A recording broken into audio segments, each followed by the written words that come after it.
All right, family. Shay, this is your girl, the Piscatus, the Georgia Peach, coming back at you one more again. This is gonna be my last live for the night. I say that all the time, though. But anyway, I'm gonna do this. I'm put something on here so I go ahead and take a shower while this playing.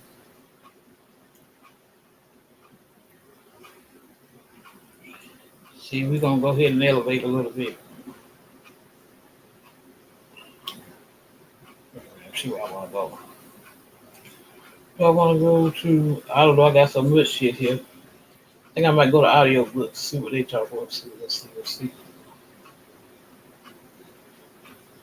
As Law Code Powerful say, I say.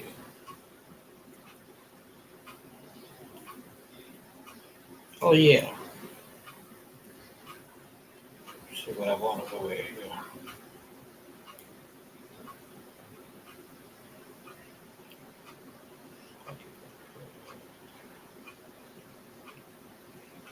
Secret teachings of all ages. Plato was sent out into the world to do the work of the great order, as Pythagoras and Orpheus had been before him. Before the sacking of Rome in 1527, there is no historical mention of the Mensa Isiaca, Temple of Isis. At that time, the tablet came into the possession of a certain locksmith or ironworker. The human body in symbolism. The oldest, the most profound, the most universal of all symbols is the human body. The Greeks, Persians, Egyptians, and Hindus considered a philosophical analysis of man's triune nature to be an indispensable part of ethical and religious training. The mysteries of every nation taught that the laws, elements, and powers of the universe were epitomized in the human constitution, that everything which existed outside of man had its analog within man. The universe, being immeasurable in its immensity and inconceivable in its profundity, was beyond mortal estimation. Even the gods themselves could comprehend but a part of the inaccessible glory which was their source. When temporarily permeated with divine enthusiasm, man may transcend for a brief moment the limitations of his own personality and behold in part that celestial effulgence in which all creation is bathed. But even in his periods of greatest illumination, man is incapable of imprinting upon the substance of his rational soul a perfect image of the multiform expression of celestial activity. Recognizing the futility of attempting to cope intellectually with that which I say, you want it tonight, ain't you, huh? I'm gonna go in here. I'm gonna play two parts of this tonight, and I'm gonna call it a night. I'm gonna play this, the human body and symbolism.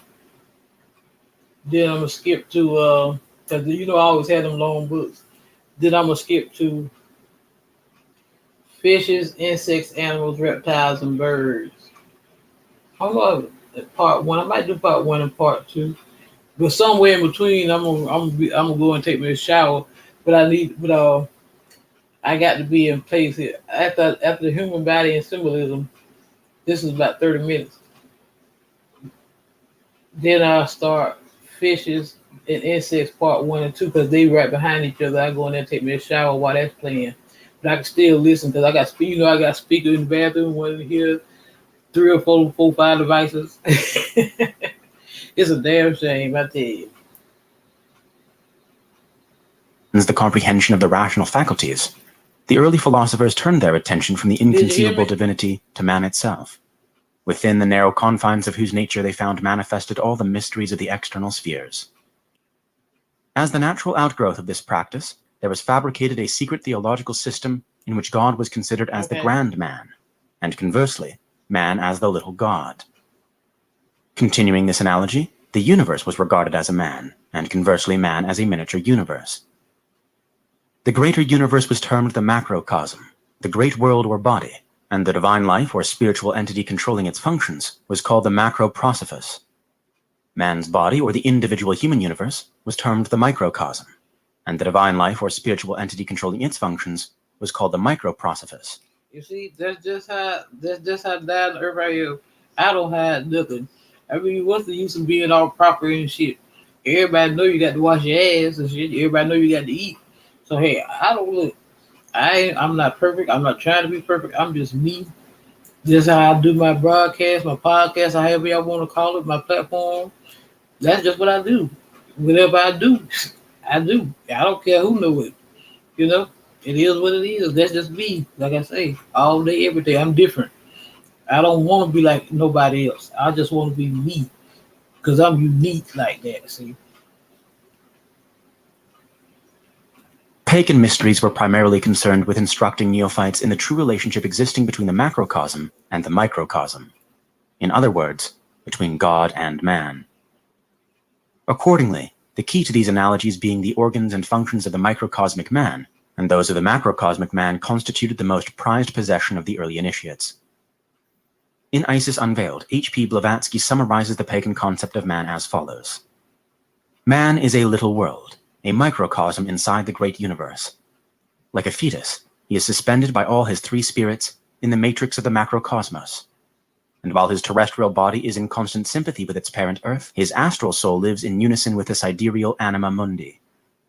He is in it as it is in him, for the world-pervading element fills all space, and is space itself, only shoreless and infinite. As to his third spirit, the divine, what is it but an infinitesimal ray, one of the countless radiations proceeding directly from the highest cause, the spiritual light of the world. This is the trinity of organic and inorganic nature, the spiritual and the physical, which are three in one, and of which Proclus says that the first monad is the eternal God, the second eternity, the third the paradigm or pattern of the universe, the three constituting the intelligible triad. Long before the introduction of idolatry into religion, the early priests caused the statue of a man to be placed in the sanctuary of the temple. This human figure symbolized the divine power in all its intricate manifestations. Thus, the priests of antiquity accepted man as their textbook, and through the study of him, learned to understand the greater and more abstruse mysteries of the celestial scheme of which they were a part. It is not improbable that this mysterious figure standing over the primitive altars was made in the nature of a mannequin, and like certain emblematic hands in the mystery schools, was covered with either carved or painted hieroglyphs. The statue may have opened, thus showing the relative positions of the organs, bones, muscles, nerves, and other parts. After ages of research, the mannequin became a mass of intricate hieroglyphs and symbolic figures. Every part had its secret meaning. The measurements formed a basic standard by means of which it was possible to measure all parts of cosmos. It was a glorious composite emblem of all the knowledge possessed by the sages and hierophants. Then came the age of idolatry. The mysteries decayed from within. The secrets were lost, and none knew the identity of the mysterious man who stood over the altar. It was remembered only that the figure was a sacred and glorious symbol of the universal power, and it finally came to be looked upon as a god, the one in whose image man was made. Having lost the knowledge of the purpose for which the mannequin was originally constructed, the priests worshipped this effigy, until at last their lack of spiritual understanding brought the temple down in ruins about their heads, and the statue crumbled with a civilization that had forgotten its meaning. Proceeding from this assumption of the first theologians that man is actually fashioned in the image of God, the initiated minds of past ages erected the stupendous structure of theology upon the foundation of the human body. The religious world of today is almost totally ignorant of the fact that the science of biology is the fountainhead of its doctrines and tenets. Many of the codes and laws believed by modern divines to have been direct revelations from divinity are in reality the fruitage of ages of patient delving into the intricacies of the human constitution and the infinite wonders revealed by such a study. In nearly all the sacred books of the world can be traced an anatomical analogy. This is most evident in their creation myths. Anyone familiar with embryology and obstetrics will have no difficulty in recognizing the basis of the allegory concerning Adam and Eve in the Garden of Eden, the 9 degrees of the Eleusinian mysteries, and the Brahminic legend of Vishnu's incarnations. The story of the universal egg, the Scandinavian myth of Ginnungagap, the dark cleft in space in which the seed of the world is sown, and the use of the fish as the emblem of the paternal generative power, all show the true origin of theological speculation. The philosophers of antiquity realized that man himself was the key to the riddle of life, for he was the living image of the divine plan. And in future ages, humanity also will come to realize more fully the solemn import of those ancient words, "The proper study of mankind is man." Both God and man have a twofold constitution, of which the superior part is invisible and the inferior visible. In both there is also an intermediary sphere, marking the point where these visible and invisible natures meet. As the spiritual nature of God controls his objective universal form, which is actually a crystallized idea, So the spiritual nature of man is the invisible cause and the controlling power of his visible material personality. Thus, it is evident that the spirit of man bears the same relationship to his material body that God bears to the objective universe. The mysteries taught that spirit, or life, was anterior to form, and that what is anterior includes all that is posterior to itself. Spirit being anterior to form, form is therefore included within the realm of spirit. It is also a popular statement or belief that man's spirit is within his body. According to the conclusions of philosophy and theology, however, this belief is erroneous, for spirit first circumscribes an area and then manifests within it. Philosophically speaking, form, being a part of spirit, is within spirit, but spirit is more than the sum of form. As the material nature of man is therefore within the sum of spirit, so the universal nature, including the entire sidereal system, is within the all-pervading essence of God, the universal spirit. According to another concept of the ancient wisdom, all bodies, whether spiritual or material, have three centers, called by the Greeks the upper center, the middle center, and the lower center. An apparent ambiguity will here be noted. To diagram or symbolize adequately abstract mental verities is impossible, for the diagrammatic representation of one aspect of metaphysical relationships may be an actual contradiction of some other aspect. While that which is above is generally considered superior in dignity and power, in reality that which is in the center is superior and anterior to both that which is said to be above and that which is said to be below. Therefore, it must be said that the first, which is considered as being above, is actually in the center, while both of the others, which are said to be either above or below, are actually beneath. This point can be further simplified if the reader will consider above as indicating degree of proximity to source and below as indicating degree of distance from source, source being posited in the actual center and relative distance being the various points along the radii from the center toward the circumference.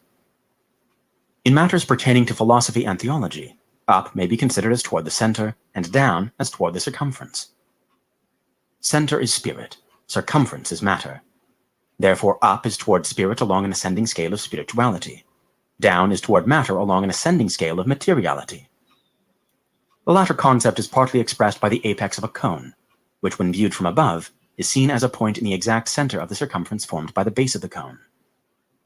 These three universal centers, the one above, the one below, and the link uniting them, represent three suns, or three aspects of one sun, centers of effulgence. These also have their analogues in the three grand centers of the human body, which, like the physical universe, is a demiurgic fabrication. The first of these suns, says Thomas Taylor, is analogous to light when viewed subsisting in its fount in the sun, the second to the light immediately proceeding from the sun, and the third to the splendor communicated to other natures by this light. Since the superior or spiritual center is in the midst of the other two, its analog in the physical body is the heart, the most spiritual and mysterious organ in the human body. The second center, or the link between the superior and inferior worlds, is elevated to the position of greatest physical dignity, the brain. The third, or lower center, is relegated to the position of least physical dignity, but greatest physical importance, the generative system. Thus, the heart is symbolically the source of life, the brain the link by which, through rational intelligence, life and form are united, and the generative system, or infernal creator, the source of that power by which physical organisms are produced. The ideals and aspirations of the individual depend largely upon which of these three centers of power predominates in scope and activity of expression. In the materialist, the lower center is the strongest. In the intellectualist, the higher center. But in the initiate, the middle center, by bathing the two extremes in a flood of spiritual effulgence, controls wholesomely both the mind and the body. As light bears witness of life, which is its source, so the mind bears witness of the spirit, and activity in a still lower plane bears witness of intelligence. Thus the mind bears witness of the heart, while the generative system in turn bears witness of the mind. Accordingly, the spiritual nature is most commonly symbolized by a heart, the intellectual power by an opened eye, symbolizing the pineal gland or cyclopean eye, which is the two-faced Janus of the pagan mysteries, and the generative system by a flower, a staff, a cup, or a hand. While all the mysteries recognize the heart as the center of spiritual consciousness, they often purposely ignored this concept and used the heart in its exoteric sense as the symbol of the emotional nature. In this arrangement, the generative center represented the physical body, the heart the emotional body, and the brain the mental body. The brain represented the superior sphere, but after the Ghetto child, you still here? This is these chat. What I'm playing. This is the secret book. This is the secret teachers of all ages. This is a like a 17-hour book. But you don't go. I go through. Y'all know how I do. I'm the remix master. I go through and I play certain parts that I want to play when I want to play them. Initiates had passed through the lower degrees, they were instructed that the brain was the proxy of the spiritual flame dwelling in the innermost recesses of the heart. The student of esotericism discovers ere long that the ancients often resorted to various blinds to conceal the true interpretations of their mysteries. The substitution of the brain for the heart was one of these blinds. The 3 degrees of the ancient mysteries were, with few exceptions, given in chambers which represented the 3 great centers of the human and universal bodies. If possible, the temple itself was constructed in the form of the human body. The candidate entered between the feet and received the highest degree in the point corresponding to the brain. Thus, the first degree was the material mystery and its symbol was the generative system. It raised the candidate through the various degrees of concrete thought. The second degree was given in the chamber corresponding to the heart, but represented the middle power which was the mental link. Here the candidate was initiated into the mysteries of abstract thought, and lifted as high as the mind was capable of penetrating. He then passed into the third chamber, which, analogous to the brain, occupied the highest position in the temple, but analogous to the heart, was of the greatest dignity. In the brain chamber, the heart mystery was given. Here the initiate for the first time truly comprehended the meaning of those immortal words, "As a man thinketh in his heart, so is he." As there are 7 hearts in the brain, so there are 7 brains in the heart, but this is a matter of superphysics, of which little can be said at the present time. Proclus writes on this subject in the first book of On the Theology of Plato. Indeed, Socrates, in the first Alcibiades, rightly observes that the soul entering into herself will behold all other things, and deity itself. For verging to her own union, and to the center of all life, laying aside multitude and the variety of all manifold powers which she contains, she ascends to the highest watchtower offerings. And as in the most holy of the mysteries, they say that the mystics at first meet with the multiform and many-shaped genera, which are hurled forth before the gods. But on entering the temple, unmoved and guarded by the mystic rites, they genuinely receive in their bosom, heart, divine illumination, and divested of their garments, as they would say, participate of a divine nature. The same mode, as it appears to me, takes place in the speculation of wholes. For the soul, when looking at things posterior to herself, beholds the shadows and images of beings. But when she converts herself to herself, she evolves her own essence, and the reasons which she contains. And at first, indeed, she only as it were beholds herself, but when she penetrates more profoundly into the knowledge of herself, she finds in herself both intellect and the orders of beings. When, however, she proceeds into her interior recesses, and into the adytum, as it were, of the soul, she perceives with her eye closed, without the aid of the lower mind, the genus of the gods, and the unities of beings. For all things are in us psychically, and through this we are naturally capable of knowing all things, by exciting the powers and the images of wholes which we contain. The initiates of old warned their disciples that an image is not a reality, but merely the objectification of a subjective idea. The image of the gods were not designed to be objects of worship, but were to be regarded merely as emblems or reminders of invisible powers and principles. Similarly, the body of man must not be considered as the individual, but only as the house of the individual, in the same manner that the temple was the house of God. In a state of grossness and perversion, man's body is the tomb or prison of a divine principle. In a state of unfoldment and regeneration, it is the house or sanctuary of the deity by whose creative powers it was fashioned. Personality is suspended upon a thread from the nature of being, declares the secret work. Man is essentially a permanent and immortal principle. Only his bodies pass through the cycle of birth and death. The immortal is the reality.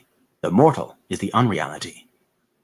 During each period of earth life, reality thus dwells in unreality, to be liberated from it temporarily by death and permanently by illumination.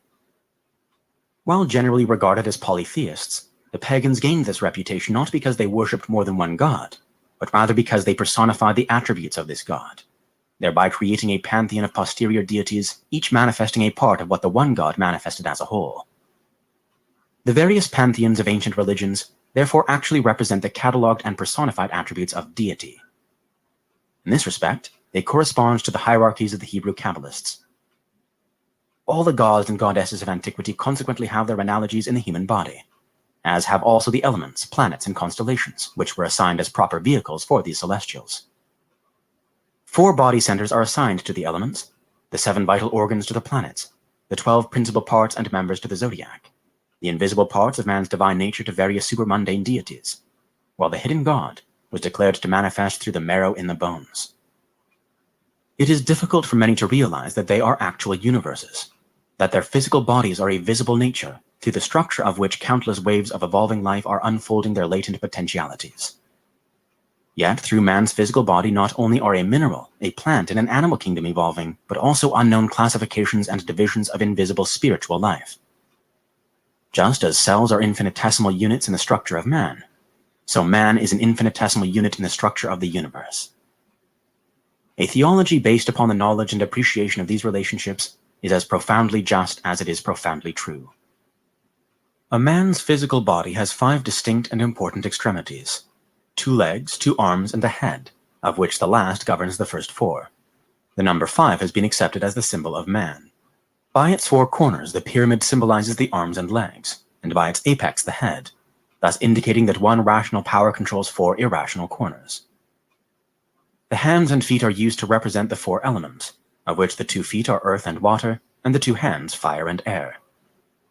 The brain then symbolizes the sacred 5th element, ether, which controls and unites the other 4. If the feet are placed together and the arms outspread, man then symbolizes the cross, with the rational intellect as the head or upper limb. The fingers and toes also have special significance.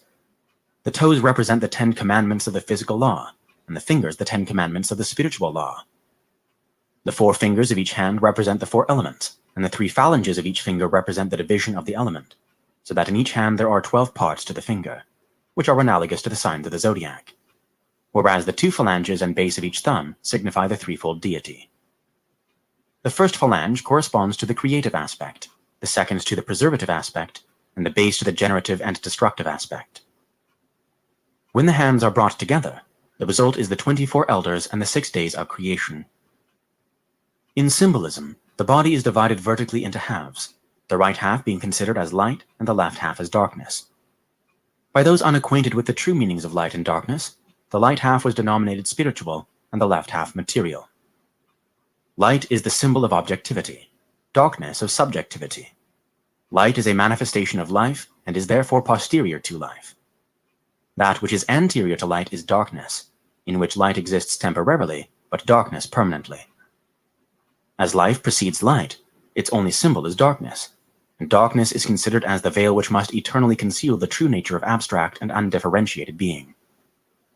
In ancient times, men fought with their right arms, and defended the vital centers with their left arms, on which was carried the protecting shield. The right half of the body was regarded therefore as offensive, and the left half defensive. For this reason also, the right side of the body was considered masculine, and the left side feminine. Several authorities are of the opinion that the present prevalent right-handedness of the race is the outgrowth of the custom of holding the left hand in restraint for defensive purposes.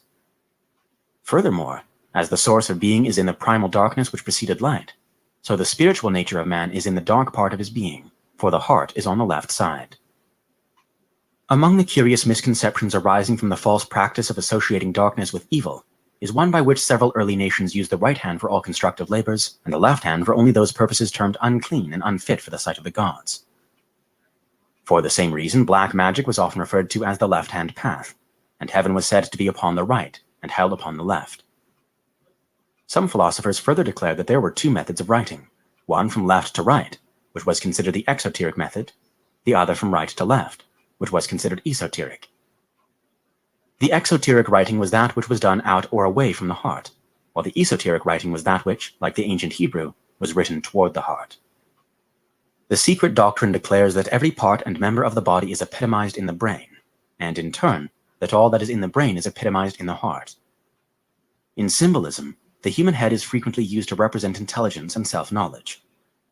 As the human body in its entirety is the most perfect known product of the Earth's evolution, it was employed to represent divinity, the highest appreciable state or condition. Artists, attempting to portray divinity, often show only a hand emerging from an impenetrable cloud. The cloud signifies the unknowable divinity concealed from man by human limitation. The hand signifies the divine activity. the only part of God which is cognizable to the lower senses.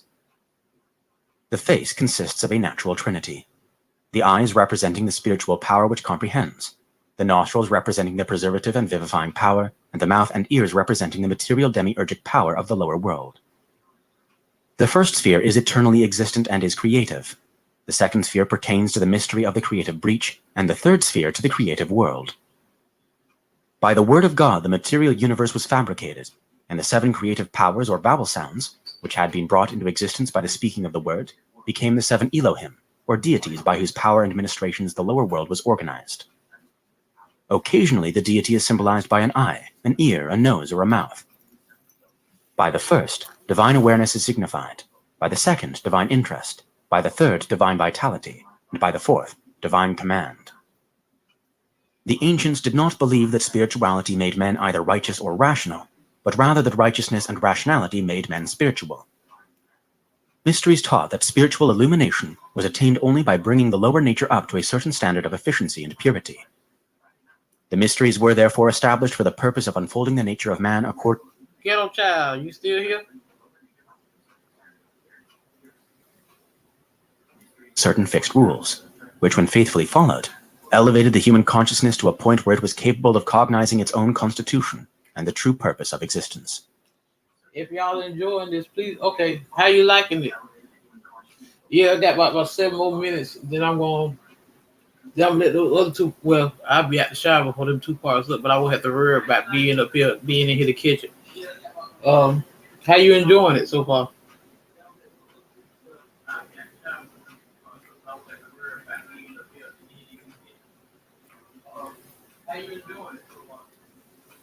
This knowledge of how man's manifold constitution could be most quickly and most completely regenerated to the point of spiritual illumination constituted the secret, or esoteric, doctrine of antiquity. Thank you. Certain apparently physical organs and centers are in reality the veils or sheaths of spiritual centers. What these were and how they could be unfolded was never revealed to the unregenerate, for the philosophers realized that once he understands the complete working of any system, a man may accomplish a prescribed end without being qualified to manipulate and control the effects which he has produced. For this reason, long periods of probation were imposed, so that the knowledge of how to become as the gods might remain the sole possession of the worthy. Lest that knowledge be lost, however, it was concealed in allegories and myths, which were meaningless to the profane, but self-evident to those acquainted with that theory of personal redemption, which was the foundation of philosophical theology. Christianity itself may be cited as an example. The entire New Testament is in fact an ingeniously concealed exposition of the secret processes of human regeneration.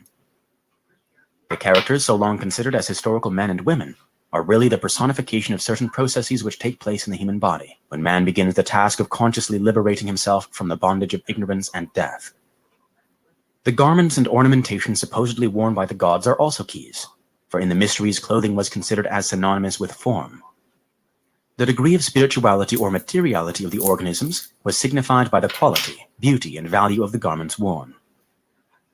Man's physical body was looked upon as the robe of his spiritual nature. Consequently, the more developed were his supersubstantial powers, the more glorious his apparel. Of course, clothing was originally worn for ornamentation rather than protection, and such practice still prevails among many primitive peoples. The mysteries caught that man's only lasting adornments were his virtues and worthy characteristics, that he was clothed in his own accomplishments and adorned by his attainments. Thus, the white robe was symbolic of purity, the red robe of sacrifice and love, and the blue robe of altruism and integrity.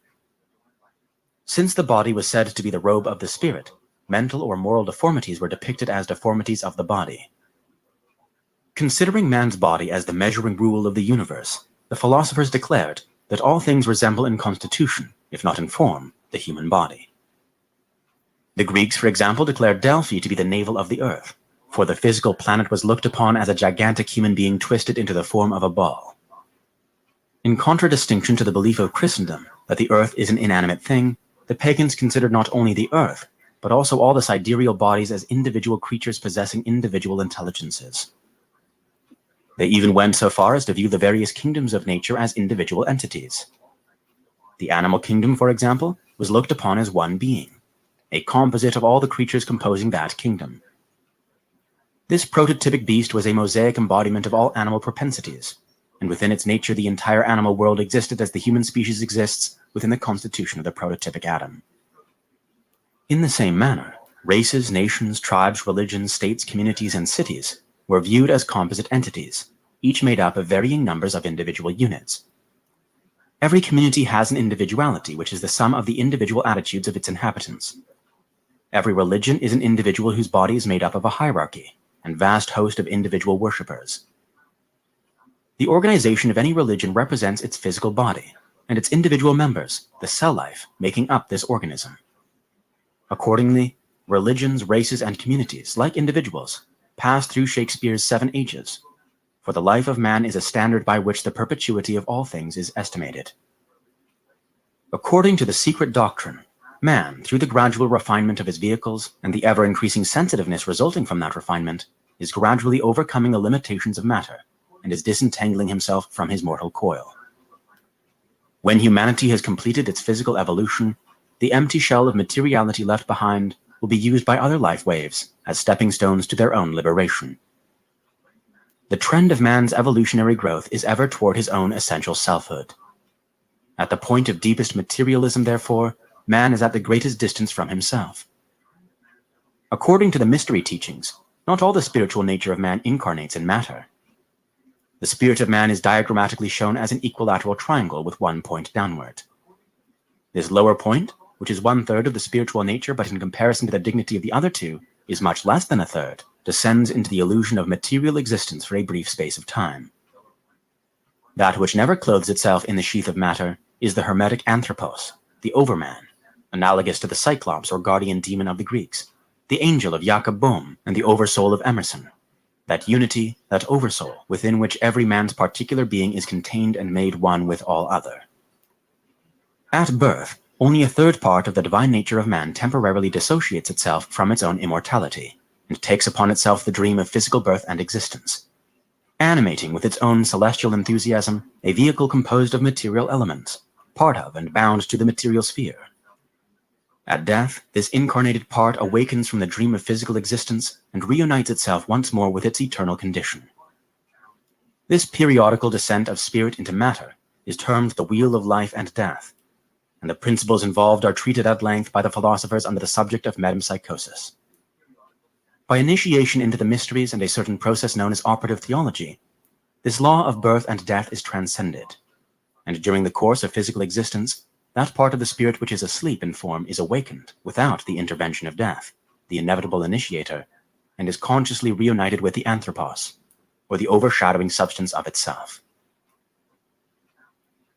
Fishes, insects, animals, reptiles, and birds. Part 1. The creatures inhabiting the water, air, and earth were held in veneration by all races of antiquity.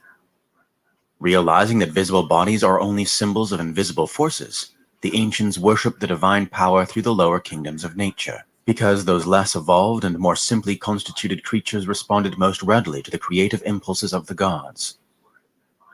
The sages of old studied living things to a point of realization that God is most perfectly understood through a knowledge of his supreme handiwork, animate and inanimate nature. Every existing creature manifests some aspect of the intelligence or power of the Eternal One, who can never be known save through a study and appreciation of his numbered but inconceivable parts. When a creature is chosen, therefore, to symbolize to the concrete human mind some concealed abstract principle, it is because its characteristics demonstrate this invisible principle in visible action. Fishes, insects, animals, reptiles, and birds appear in the religious symbolism of nearly all nations, because the forms and habits of these creatures and the media in which they exist closely relate them to the various generative and germinative powers of nature, which were considered as prima facie evidence of divine omnipresence. The early philosophers and scientists, realizing that all life has its origin in water, chose the fish as the symbol of the life germ. The fact that fishes are most prolific makes the simile still more apt. While the early priests may not have possessed the instruments necessary to analyze the spermatozoon, they concluded by deduction that it resembled a fish. Fishes were sacred to the Greeks and Romans, being connected with the worship of Aphrodite, Venus. An interesting survival of pagan ritualism is found in the custom of eating fish on Friday. Freya, in whose honor the day was named, was the Scandinavian Venus, and this day was sacred among many nations to the goddess of beauty and fecundity. This analogy further links the fish with the procreative mystery.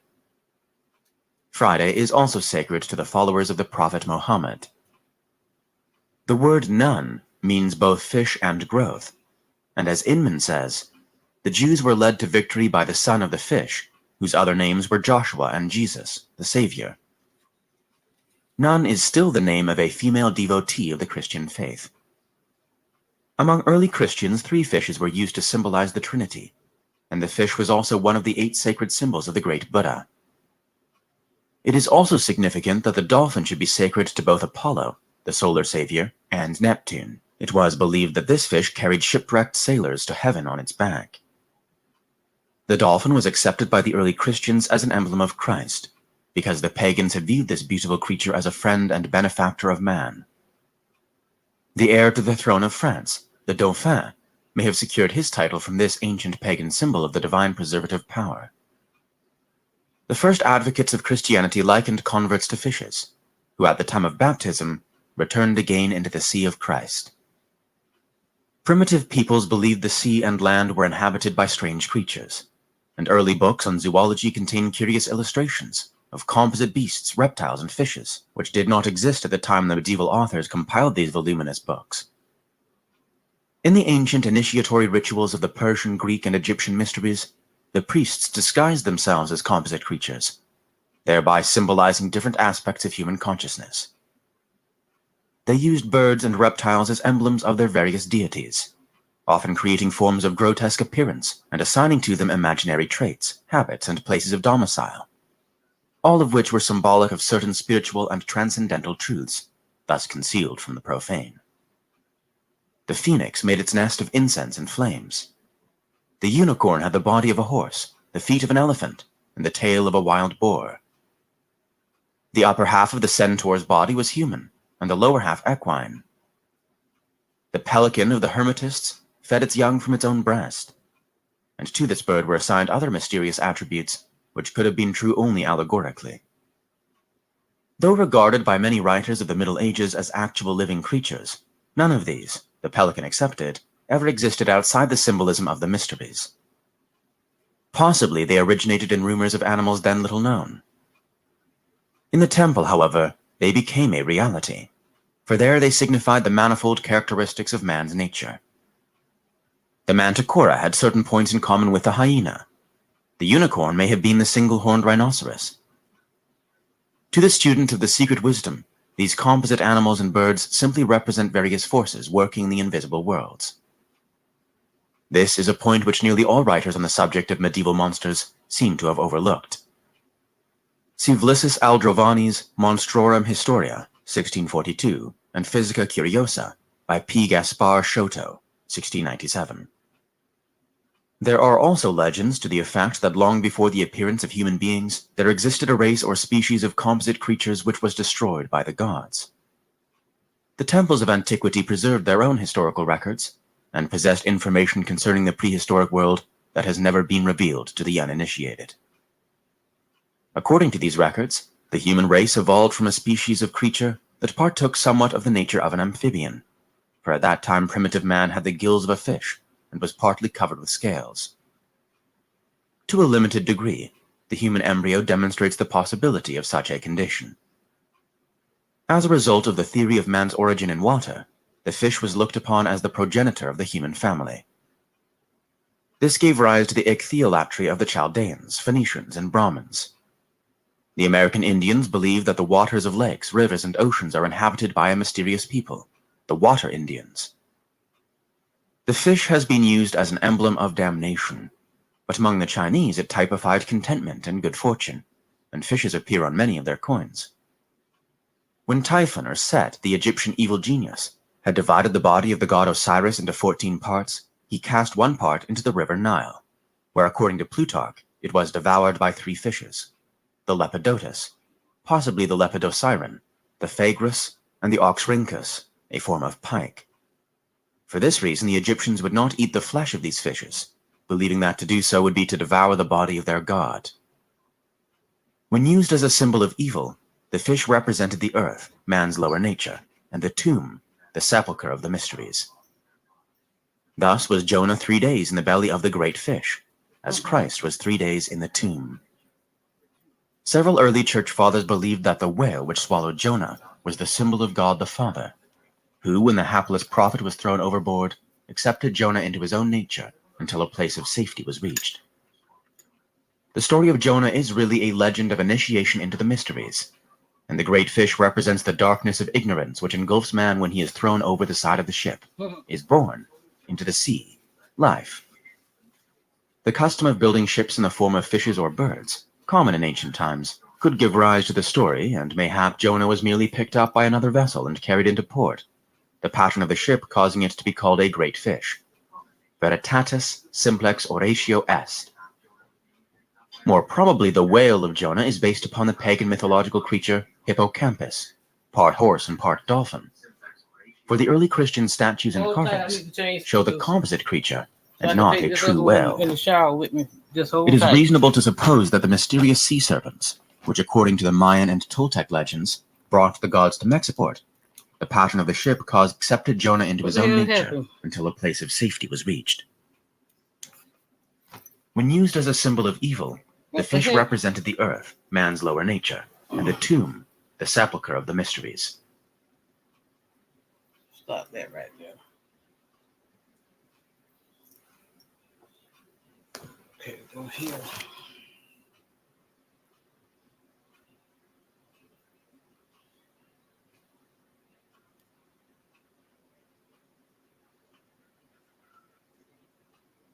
Give me just a second, all right?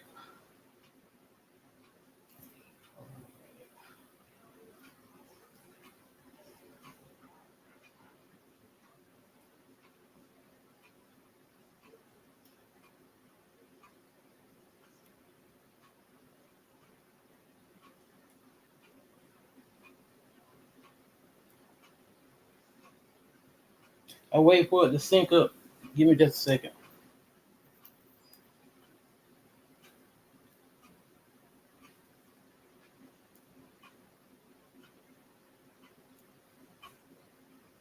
Hold on. I'm waiting for it to download on this other device. Give me just a second.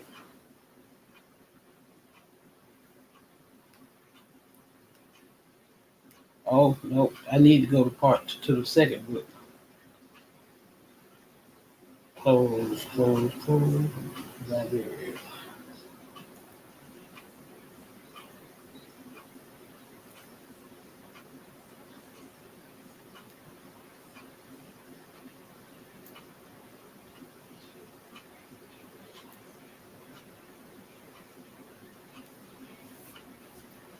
What the heck going on here?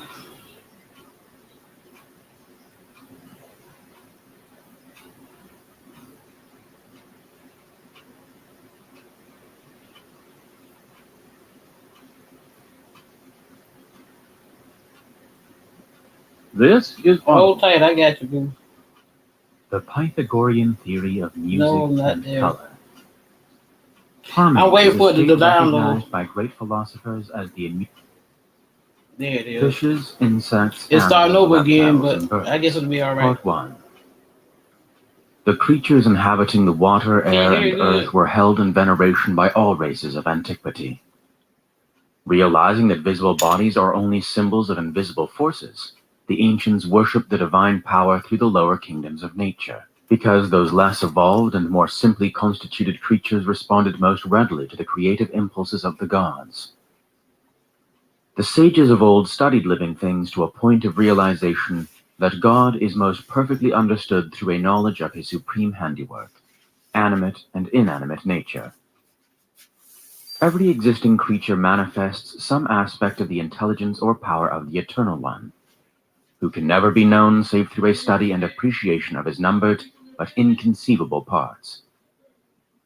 When a creature is chosen, therefore, to symbolize to the concrete human mind some concealed abstract principle, it is because its characteristics demonstrate this invisible principle in visible action. Fishes, insects, animals, reptiles, and birds appear in the religious symbolism of nearly all nations, because the forms and habits of these creatures and the media in which they exist closely relate them to the various generative and germinative powers of nature, which were considered as prima facie evidence of divine omnipresence. The early philosophers and scientists, realizing that all life has its origin in water, chose the fish as the symbol of the life germ. The fact that fishes are most prolific makes the simile still more apt. While the early priests may not have possessed the instruments necessary to analyze the spermatozoon, they concluded by deduction that it resembled a fish. Fishes were sacred to the Greeks and Romans, being connected with the worship of Aphrodite, Venus. An interesting survival of pagan ritualism is found in the custom of eating fish on Friday. Freya, in whose honor the day was named, was the Scandinavian Venus, and this day was sacred among many nations to the goddess of beauty and fecundity. This analogy further links the fish with the procreative mystery. Friday is also sacred to the followers of the Prophet Muhammad. The word nun means both fish and growth, and as Inman says, the Jews were led to victory by the son of the fish, whose other names were Joshua and Jesus, the Savior. Nun is still the name of a female devotee of the Christian faith. Among early Christians, 3 fishes were used to symbolize the Trinity, and the fish was also one of the 8 sacred symbols of the great Buddha. It is also significant that the dolphin should be sacred to both Apollo, the solar savior, and Neptune. It was believed that this fish carried shipwrecked sailors to heaven on its back. The dolphin was accepted by the early Christians as an emblem of Christ, because the pagans had viewed this beautiful creature as a friend and benefactor of man. The heir to the throne of France, the Dauphin, may have secured his title from this ancient pagan symbol of the divine preservative power. The first advocates of Christianity likened converts to fishes, who at the time of baptism returned again into the sea of Christ. Primitive peoples believed the sea and land were inhabited by strange creatures, and early books on zoology contain curious illustrations of composite beasts, reptiles, and fishes, which did not exist at the time the medieval authors compiled these voluminous books. In the ancient initiatory rituals of the Persian, Greek, and Egyptian mysteries, the priests disguised themselves as composite creatures, thereby symbolizing different aspects of human consciousness. They used birds and reptiles as emblems of their various deities, often creating forms of grotesque appearance and assigning to them imaginary traits, habits, and places of domicile, all of which were symbolic of certain spiritual and transcendental truths, thus concealed from the profane. The phoenix made its nest of incense and flames. The unicorn had the body of a horse, the feet of an elephant, and the tail of a wild boar. The upper half of the centaur's body was human, and the lower half equine. The pelican of the Hermetists fed its young from its own breast, and to this bird were assigned other mysterious attributes which could have been true only allegorically. Though regarded by many writers of the Middle Ages as actual living creatures, none of these, the pelican excepted, ever existed outside the symbolism of the mysteries. Possibly they originated in rumors of animals then little known. In the temple, however, they became a reality, for there they signified the manifold characteristics of man's nature. The manticora had certain points in common with the hyena. The unicorn may have been the single-horned rhinoceros. To the student of the secret wisdom, these composite animals and birds simply represent various forces working in the invisible worlds. This is a point which nearly all writers on the subject of medieval monsters seem to have overlooked. See Vlissus Aldrovani's Monstrorum Historia, 1642, and Physica Curiosa by P. Gaspar Shoto, 1697. There are also legends to the effect that long before the appearance of human beings, there existed a race or species of composite creatures which was destroyed by the gods. The temples of antiquity preserved their own historical records, and possessed information concerning the prehistoric world that has never been revealed to the uninitiated. According to these records, the human race evolved from a species of creature that partook somewhat of the nature of an amphibian. What I'm doing? for at that time primitive man had the gills of a fish and was partly covered with scales. To a limited degree, the human embryo demonstrates the possibility of such a condition. As a result of the theory of man's origin in water, the fish was looked upon as the progenitor of the human family. This gave rise to the ichthyolaptry of the Chaldeans, Phoenicians, and Brahmins. The American Indians believed that the waters of lakes, rivers, and I need to give me some rest. I got me some rest those last couple of days. Yesterday, because I ain't got out of bed about 1:30 yesterday. But I feel pretty good today. I've been feeling pretty good, so you know how I do. I be going hard in the paint. I be saying I be like, I'm gonna finish this stream and I ain't gonna do nothing. I ain't gonna do nothing after this. And bam, I'm right back streaming again. I can't help it. That's that Capricorn. I'm a Capricorn. That's what we do. We work. We the hardest working sign of the zodiac. We don't know how to get no damn rest. Our body had to make us get rest. They had to just shut down on us and say, look, you've been going too strong. You just lay your ass down so we can get some rest. That's the only way we're gonna get some. Our bodies literally have to shut down on us. Ain't that right, ghetto child? Cause that's what we do. We work. We be trying to get that bag. That's what it be. That's we working, trying to make things right. We believe in being grounded. See what I'm saying? Stable. See, Capricorns are analogical, strategical. You know what I'm saying? We analyze things. Then we strategize. See, that's what we do.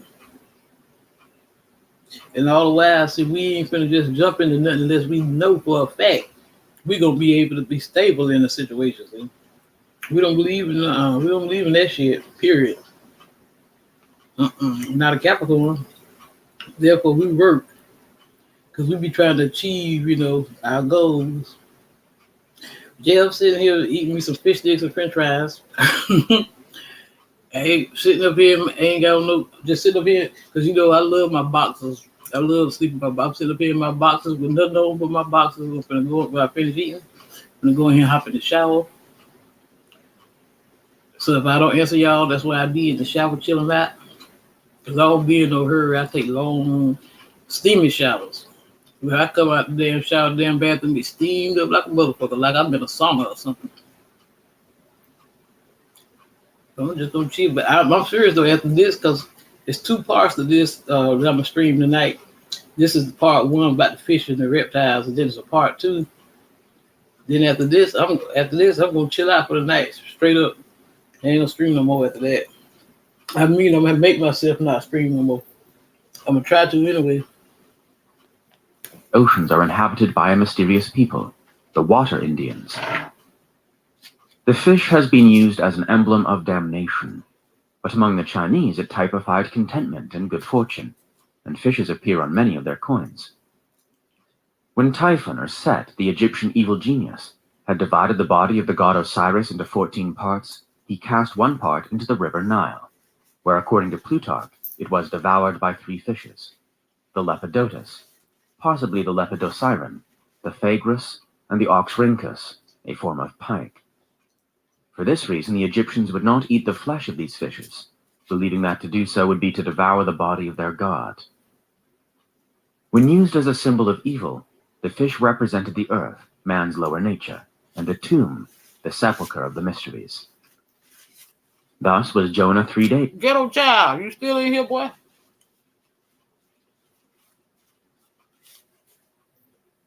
He's in the belly of the All right, great fish, as Christ was 3 days in the tomb. Several early church fathers believed that the whale which swallowed Jonah was the symbol of God the Father, who, when the hapless prophet was thrown overboard, accepted Jonah into his own nature until a place of safety was reached. The story of Jonah is really a legend of initiation into the mysteries, and the great fish represents the darkness of ignorance which engulfs man when he is thrown over the side of the ship, is born into the sea, life. The custom of building ships in the form of fishes or birds, common in ancient times, could give rise to the story, and mayhap Jonah was merely picked up by another vessel and carried into port, the pattern of the ship causing it to be called a great fish, veritatis simplex oratio est. More Now, y'all know me. If y'all ain't listening, I'll cut the stream down right now. Probably the whale of Jonah is based upon the pagan mythological creature Hippocampus, part horse and part dolphin. For the early Christian statues and carvings show the composite creature and not a true whale. It is reasonable to suppose that the mysterious sea serpents, which according to the Mayan and Toltec legends brought the gods to Mexico, were Viking or Chaldean ships, built in the shape of composite sea monsters or dragons. I don't know why. Each people of Ansky advances the theory that the word Cetus, the great whale. I know these people be listening. They be out there. But one thing I know, this damn counter can say it ain't but one person watching. And I know damn well that's a lie. Because hell, I got half the time I have 3 devices of my own watching. See what I'm saying? You know, I got it streaming on my TV. Then I got a device in the bathroom. And I got a speaker in there. I put in the shower while I'm in the shower. I can listen. So that's 2 right there. Move going. But see, I've been doing it anyway because I can feel people in the street. I can feel people watching. They won't hit the damn like button. They won't subscribe. They won't do shit. If they at least hit the like button, I can get my shit into the algorithm so I can get pushed out for more views and shit. So more people can see my content. That's really all I'm worried about. More people seeing my content. It ain't about no money and nothing. I just want to get the information out there for people who need to hear it. Is derived from Keto, a name for the fish god Dagon, and that Jonah was actually confined in a cell hollowed out in the body of a gigantic statue of Dagon after he had been captured by Phoenician sailors and carried to one of their cities. There is no doubt a great mystery in the gigantic. I very seldom watch anything on my phone that I use for phone calls. So I got, let's see, 1, 2, I don't know how many damn old phones around here. As long as I'm around my Wi-Fi, I can connect to Wi-Fi and I can stream off of that or watch anything off of that. So that's what I be doing on my TV up here, back here in the back. I have it up there. I can see where y'all be commenting on the TV, you know. So then I got the old Android phone in the bathroom. I can be commenting from it and watching it from there when I have to go in the bathroom. You know what I'm saying? So that's 2 little devices right there. I got 100 of them around here. I'm gonna throw so many damn things away. Plus I got that tablet I just I've been had here. I ain't used that shit in over 2 years. I reset it and scrubbed it, made it like do. So I can use that sometime instead of so I can take it easy on my laptop. So, you know, give it a break sometime. So I got shit every day. Well, the only time I really be on my regular phone listening is if I be back and forth in the kitchen. I be up there cooking or something. I have it on my phone then, so I can listen in if I don't happen to be back here in the room. Put them old devices to use. Form of Cetus, which is still preserved as a constellation. I ain't fussing. How am I fussing? According to many scattered fragments extant, man's lower nature was symbolized by a tremendous awkward creature resembling a great sea serpent, or dragon, called Leviathan. All symbols having serpentine form or motion signify the solar energy in one of its many forms. This great creature of the sea therefore represents the solar life force imprisoned in water, and also the I'm gonna leave y'all alone. Divine energy coursing through the body of man, where until transmuted, it manifests itself as a writhing, twisting monster, man's greeds, passions, and lusts. Among the symbols of Christ as the Savior of man are a number relating to the mystery of his divine nature concealed within the personality of the lowly Jesus. The Gnostics divided the nature of the Christian Redeemer into 2 parts. The one, Jesus, a mortal man. The other, Christos, a personification of Nous, the principle of cosmic mind. Nous, the Greater, was for the period of 3 years, from baptism to crucifixion, using the fleshly garment of the mortal man Jesus. In order to illustrate this point and still conceal it from the ignorant, many strange and often repulsive creatures were used whose rough exteriors concealed magnificent organisms. Keneally, in his notes on the Book of Enoch, observes, why the caterpillar was a symbol of the Messiah is evident, because under a lowly, creeping, and wholly terrestrial aspect, he conceals the beautiful butterfly form, with its radiant wings, emulating in its varied colors the rainbow, the serpent, the salmon, the scarab, the peacock, and the dying dolphin. In 1609, Henry Conrad's Amphitheatrum Sapientiae Eternii was published. Eliphas Levi declared that within its pages are concealed all the great secrets of magical philosophy. A remarkable plate in this work shows the Hermetic sciences being attacked by the bigoted and ignorant pedagogues of the 17th century. In order to express his complete contempt for his slanderers, Conrad made out of each a composite beast, adding donkey ears to one and a false tail to another. Y'all hear me fussing at one of my little babies, talking about my dogs, Rella. I got up there because I'm getting ready to go in the bathroom and take me a shower. I ain't got shit, so I'm going to start trying to bite my toes and bite on my heel. I said, you better quit trying to bite my toes, nigga.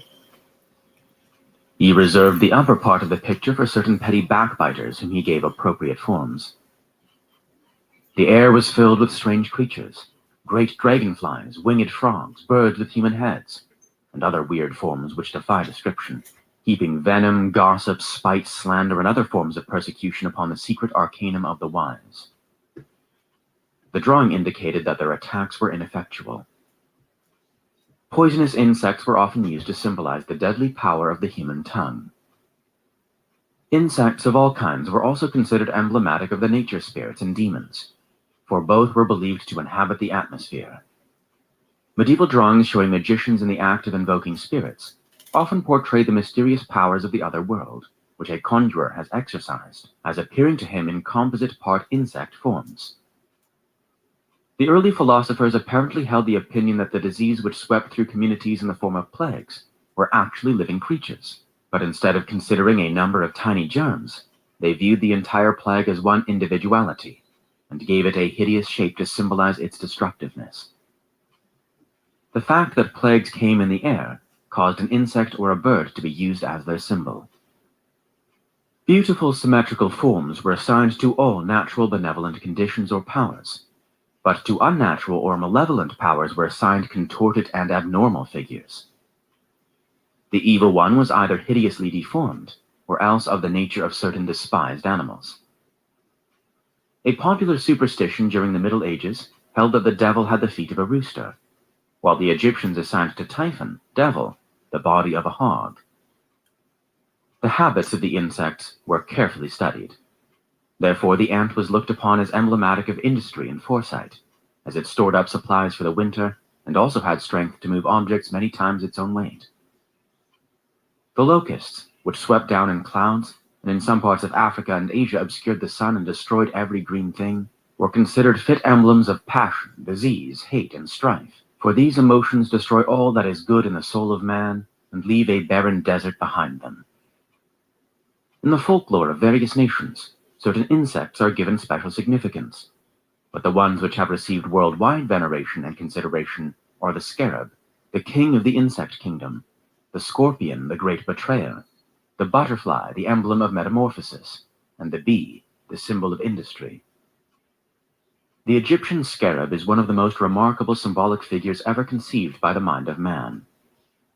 It was evolved by the erudition of the priestcraft from a simple insect, which, because of its peculiar habits and appearance, properly symbolized the strength of the body, the resurrection of the soul, and the eternal and incomprehensible Creator in his aspect as Lord of the Sun.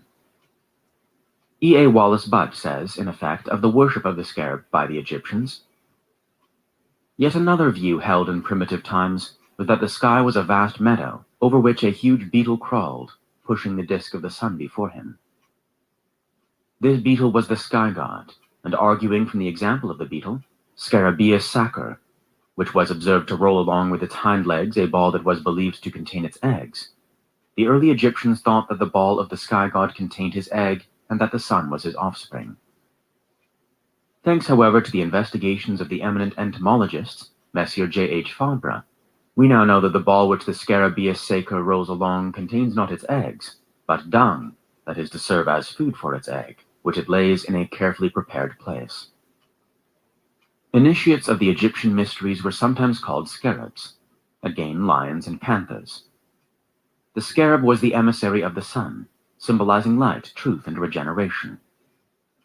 Stone scarabs, called heart scarabs, about 3 inches long, were placed in the heart cavity of the dead when that organ was removed to be embalmed separately as part of the process of mummifying. Some maintain that the stone beetles were merely wrapped in the winding cloths at the time of preparing the body for eternal preservation.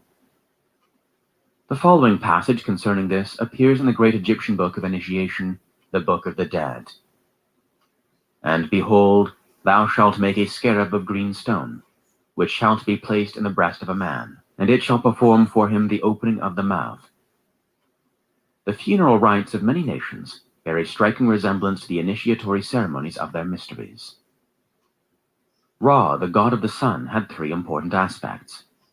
As the creator of the universe, he was symbolized by the head of a scarab, and was called Khepera, which signified the resurrection of the soul and a new life at the end of the mortal span. The mummy cases of the Egyptian dead were nearly always ornamented with scarabs. Usually one of these beetles, with outspread wings, was painted on the mummy case directly over the breast of the dead. The finding of such great numbers of small stone scarabs indicates that they were a favorite article of adornment among the Egyptians. Because of its relationship to the sun, the scarab symbolized the divine part of man's nature. The fact that its beautiful wings were concealed under its glossy shell typified the winged soul of man, hidden within its earthly sheath. The Egyptian soldiers were given the scarab as their special symbol because the ancients believed that these creatures were all of the male sex, and consequently appropriate emblems of virility, strength, and courage. Plutarch noted the fact that the scarab rolled its peculiar ball of dung backwards, while the insect itself faced the opposite direction. This made it an especially fitting symbol for the sun, because this orb, according to Egyptian astronomy, was rolling from west to east, although apparently moving in the opposite direction. An Egyptian allegory states that the sunrise is caused by the scarab unfolding its wings, which stretch out as glorious colors on each side of its body, the solar globe, and that when it folds its wings under its dark shell at sunset, night follows. Khepera, the scarab-headed aspect of Ra, is often symbolized riding through the sea of the sky in a wonderful ship called the Boat of the Sun. The scorpion is the symbol of both wisdom and self-destruction. It was called by the Egyptians the creature accursed. The time of year when the sun entered the sign of Scorpio marked the beginning of the rulership of Typhon. When the 12 signs of the zodiac were used to represent the 12 apostles, although the reverse is true, the scorpion was assigned to Judas Iscariot, the betrayer. The scorpion stings with its tail, and for this reason it has been called a backbiter, a false and deceitful thing. Calmet, in his Dictionary of the Bible, declares the scorpion to be a fit emblem of the wicked and the symbol of persecution. The dry winds of Egypt are said to be produced by Typhon, who imparts to the sand the blistering heat of the infernal world and the sting of the scorpion. This insect was also the symbol of the spinal fire, which, according to the Egyptian mysteries, destroyed man when it was permitted to gather at the base of his spine, the tail of the scorpion. The red star Antares, in the back of the celestial scorpion, was considered the worst light in the heavens. Kalb al-Akrab, or the heart of the scorpion, was called by the ancients the lieutenant or deputy of Mars. See footnotes to Ptolemy's Tetrabiblos. Antares was believed to impair the eyesight, often causing blindness if it rose over the horizon when a child was born. This may refer again to the sandstorm, which was capable of blinding unwary travelers. The scorpion was also the symbol of wisdom, for the fire which it controlled was capable of illuminating as well as consuming. Initiation into the greater mysteries among the pagans was said to take place only in the sign of the scorpion. In the papyrus of Ani, the Book of the Dead, the deceased likens his soul to a scorpion, saying, "I am a swallow. I am that scorpion, the daughter of Ra." Elizabeth Goldsmith, in her treatise on sex symbolism, states that the scorpions were a symbol of self, the Egyptian goddess of writing, and also were revered by the Babylonians and Assyrians as guardians of the gateway of the sun. 7 scorpions were said to have accompanied Isis when she searched for the remains of Osiris scattered by Set, Typhon. In his Chaldean account of the Genesis, George Smith, copying from the cuneiform cylinders, in describing the wanderings of the hero Izdubar, Nimrod, throws some light on the scorpion god who guards the sun. The tablet which he translated is not perfect, but the meaning is fairly clear. Who each day guard the rising sun. Their crown was at the lattice of heaven, under hell their feet were placed, the spinal column. The scorpion man guarded the gate, burning with terribleness. Their appearance was like death. The might of his fear shook the forest. At the rising of the sun and the setting of the sun, they guarded the sun. Izdubar saw them, and fear and terror came into his face. Among the early Latins, there was a machine of war called the scorpion. It was used for firing arrows, and probably obtained its name from a long beam, resembling a scorpion's tail, which flew up to hurl the arrows. The missiles discharged by this machine were also called scorpions. The butterfly, under the name of Psyche, a beautiful maiden with wings of opalescent light, symbolizes the human soul because of the stages it passes through in order to unfold its power of flight. The 3 divisions through which the butterfly passes in its unfoldment resemble closely the 3 degrees of the mystery school, whose degrees were regarded as consummating the unfoldment of man by giving him emblematic wings, by which he may soar to the skies. Unregenerate man, ignorant and helpless, is symbolized by the stage between ovum and larva. The disciple seeking truth and dwelling in medication by the 2nd stage, from larva to pupa, at which time the insect enters its chrysalis, the tomb of the mysteries. The 3rd stage from pupa to imago, wherein the perfect butterfly comes forth, typifies the unfolded enlightened soul of the initiate rising from the tomb of his baser nature. Night moths typify the secret wisdom, because they are hard to discover and are concealed by the darkness, ignorance. Some are emblems of death, as Acherontia atropos, the death's head moth, which has a marking on its body somewhat like a human skull. The death watch beetle, which was believed to give warning of approaching death by a peculiar ticking sound, is another instance of insects involved in human affairs. Opinions differ concerning the spider. Its shape makes it an appropriate emblem of the nerve plexus and ganglia of the human body. Some Europeans consider it extremely bad luck to kill a spider, possibly because it is looked upon as an emissary of the evil one, whom no person desires to offend. There is a mystery concerning all poisonous creatures, especially insects. Paracelsus taught that the spider was the medium for a powerful but evil force, which the black magicians used in their nefarious undertakings. Certain plants, minerals, and animals have been sacred among all the nations of the earth because of their peculiar sensitiveness to the astral fire, a mysterious agency in nature, which the scientific world has contacted through its manifestations as electricity and magnetism. Lodestone and radium in the mineral world, and various parasitic growths in the plant kingdom, are strangely susceptible to this cosmic electric fire, or universal life force. The magicians of the Middle Ages surrounded themselves with such creatures as bats, spiders, cats, snakes, and monkeys, because they were able to appropriate the life forces of these species and use them to the attainment of their own ends. Some ancient schools of wisdom taught that all poisonous insects and reptiles are germinated out of the evil nature of man, and that when intelligent human beings no longer breed hate in their own souls, there will be no more ferocious animals, loathsome diseases, or poisonous plants and insects. Among the American Indians is the legend of a Spider-Man, whose web connected the heaven worlds with the earth. The secret schools of India symbolize certain of the gods who labored with the universe during its making, as connecting the realms of light with those of darkness by means of webs. Therefore, the builders of the cosmic system who held the embryonic universe together with threads of invisible force were sometimes referred to as the spider gods, and their ruler was designated the Great Spider. The beehive is found in masonry as a reminder that in diligence and labor for a common good, true happiness and prosperity are found. The bee is a symbol of wisdom, for as this tiny insect collects pollen from the flowers, so men may extract wisdom from the experiences of daily life.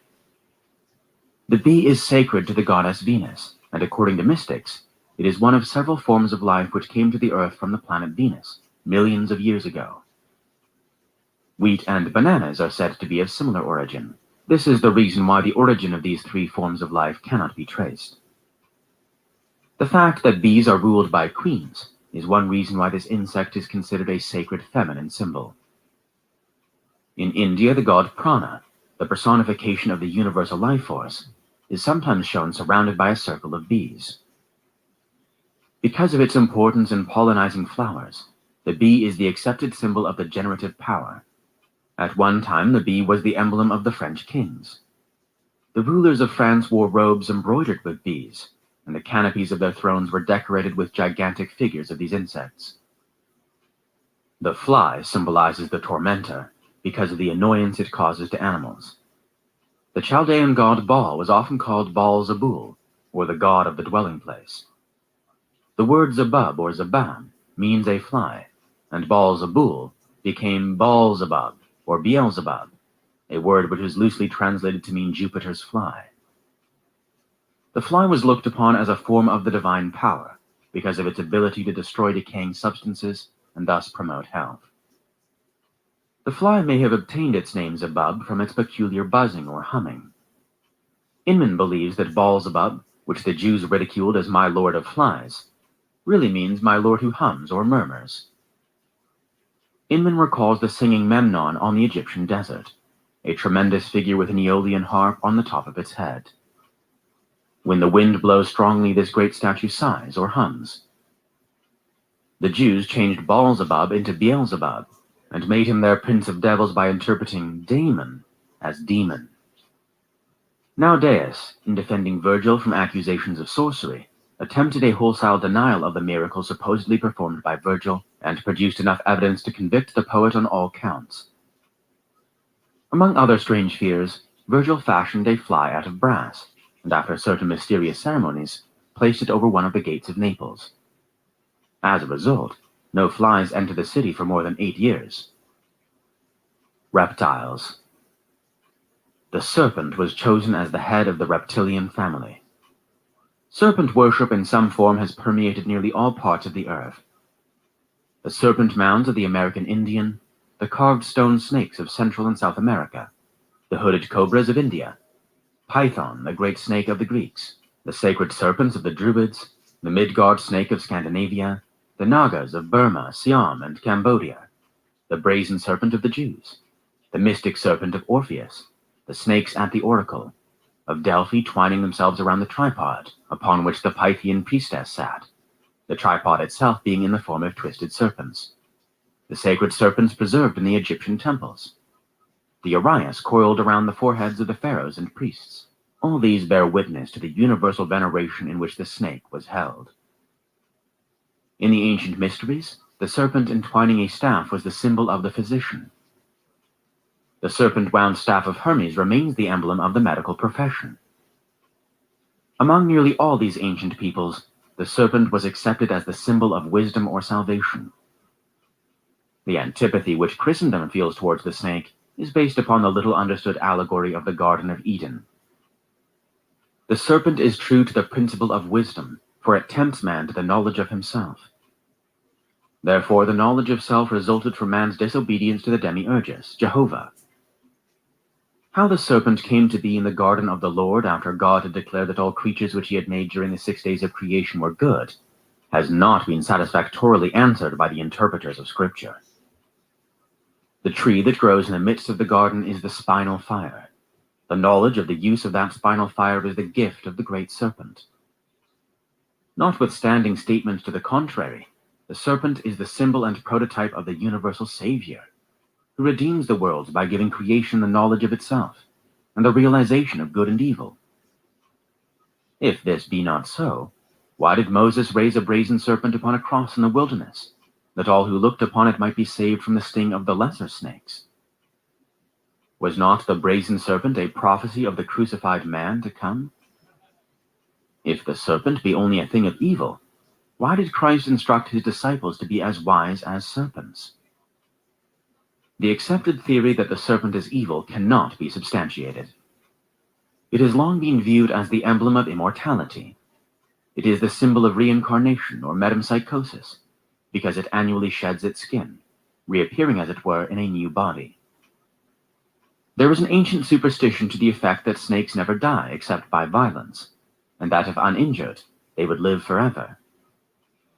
It was also believed that snakes swallow themselves, and this resulted in their being considered emblematic of the Supreme Creator, who periodically reabsorbed his universe back into himself. In Isis Unveiled, H.P. Blavatsky makes this significant statement concerning the origin of serpent worship.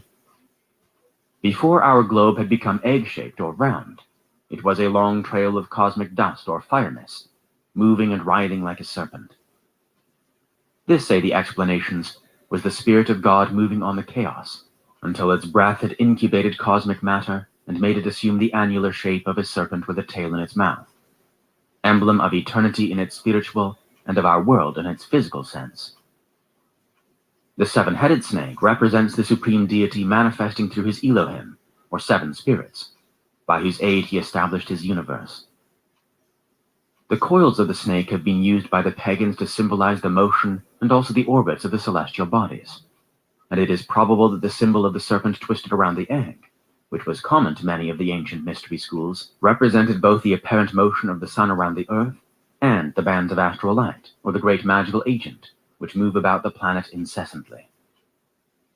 Electricity was commonly symbolized by the serpent because of its motion. Electricity passing between the poles of a spark gap is serpentine in its motion. Force projected through the atmosphere was called the Great Snake. Being symbolic of universal force, the serpent was emblematic of both good and evil. Force can tear down as rapidly as it can build up. The serpent with its tail in its mouth is the symbol of eternity, for in this position the body of the reptile has neither beginning nor end. The head and tail represent the positive and negative poles of the cosmic life circuit. The initiates of the mysteries were often referred to as serpents, and their wisdom was considered analogous to the divinely inspired power of the snake. There is no doubt that the title Winged Serpents, the Seraphim, was given to one of the invisible hierarchies that labored with the earth during its early formation. There was a legend that in the beginning of the world winged serpents reigned upon the earth. These were probably the demigods which antedate the historical civilization of every nation. The symbolic relationship between the sun and the serpent found literal witness in the fact that life remains in the snake until sunset, even though it be cut into a dozen parts. The Hopi Indians consider the serpent to be in close communication with the earth spirit. Therefore, at the time of their annual snake dance, they send their prayers to the earth spirit by first specially sanctifying large numbers of these reptiles, and then liberating them to return to the earth with the prayers of the tribe. The great rapidity of motion manifested by lizards has caused them to be associated with Mercury, the messenger of the gods, whose winged feet traveled infinite distances almost instantaneously. A point which must not be overlooked in connection with reptiles and symbolism is clearly brought out by the eminent scholar Dr. H.E. Santee in his Anatomy of the Brain and Spinal Cord. In reptiles there are two pineal bodies, an anterior and a posterior, of which the posterior remains undeveloped, but the anterior forms a rudimentary cyclopean eye. In the Heteria, a New Zealand lizard, it projects through the parietal foramen and presents an imperfect lens and retina, and in its long stalk, nerve fibers. Crocodiles were regarded by the Egyptians both as symbols of Typhon and emblems of the supreme deity. Of the latter because while underwater the crocodile is capable of seeing, Plutarch asserts, though its eyes are covered by a thin membrane. The Egyptians declared that no matter how far away the crocodile laid its egg, the Nile would reach up to them in its next inundation, the reptile being endowed with a mysterious sense capable of making known the extent of the flood months before it took place. There were two kinds of crocodiles. The larger and more ferocious was hated by the Egyptians, for they likened it to the nature of Typhon, their destroying demon. Typhon waited to devour all who failed to pass the judgment of the dead, which rite took place in the Hall of Justice between the earth and the Elysian fields. Anthony Todd Thompson thus describes the good treatment accorded the smaller and tamer crocodiles, which the Egyptians accepted as personifications of good. They were fed daily, and occasionally had mulled wine poured down their throats. Their ears were ornamented with rings of gold and precious stones, and their forefeet adorned with bracelets. To the Chinese, the turtle was a symbol of longevity. At a temple in Singapore, a number of sacred turtles are kept, their age recorded by carvings on their shells. The American Indians use the ridge down the back of the turtle shell as a symbol of the great divide between life and death. The turtle is a symbol of wisdom because it retires into itself and is its own protection. It is also a phallic symbol, as its relation to long life would signify.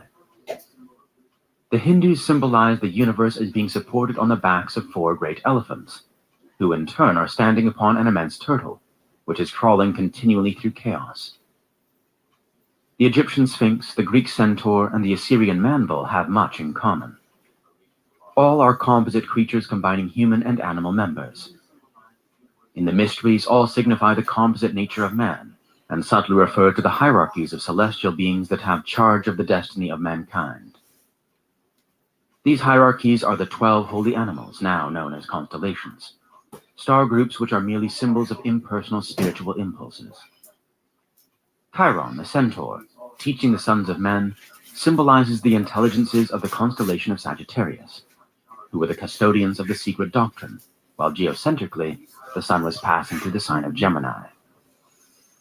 The 5-footed Assyrian man-bull with the wings of an eagle and the head of a man is a reminder that the invisible nature of man has the wings of a god, the head of a man, and the body of a beast.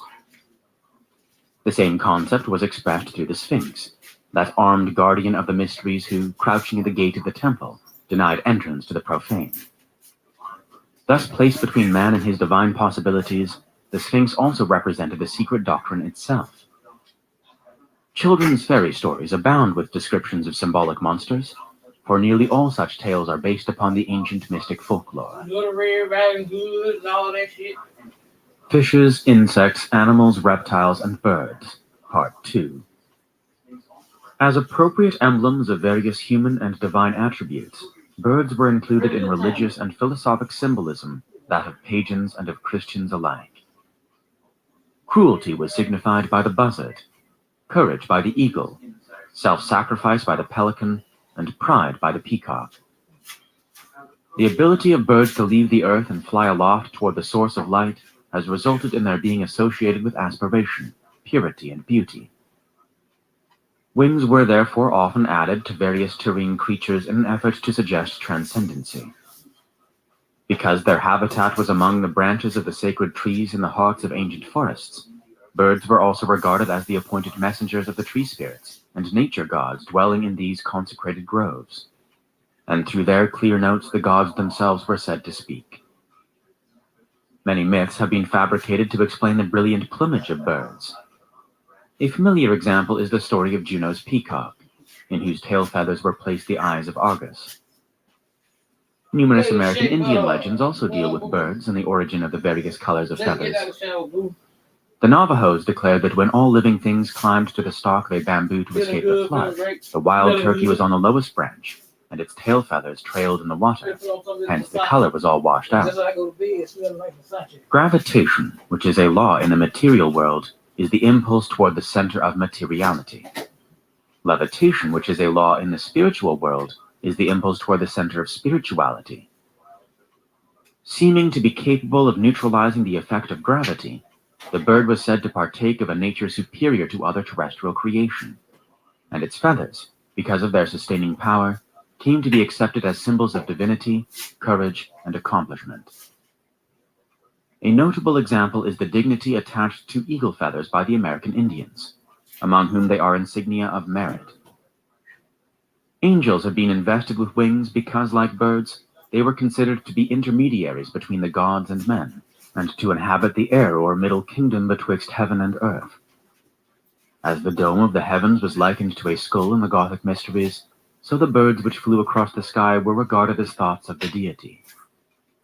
For this reason, Odin's 2 messenger ravens were called Hugin and Munin, thought and memory. Among the Greeks and Romans, the eagle was the appointed bird of Jupiter, and consequently signified the swiftly moving forces of the demiurges. Hence it was looked upon as the mundane lord of the birds. in contradistinction to the phoenix, which was symbolic of the celestial ruler. The eagle typified the sun in its material phase, and also the immutable demiurgic law beneath which all mortal creatures must bend. The eagle was also the hermetic symbol of sulfur, and signified the mysterious fire of Scorpio, the most profoundly significant sign of the zodiac, and the gate of the great mystery. Being one of the three symbols of Scorpio, the eagle, like the goat of Mendes, was an emblem of the theurgic art and the secret processes by which the infernal fire of the scorpion was transmuted into the spiritual light fire of the gods. Among certain American Indian tribes, the thunderbird is held in peculiar esteem. This divine creature is said to live above the clouds.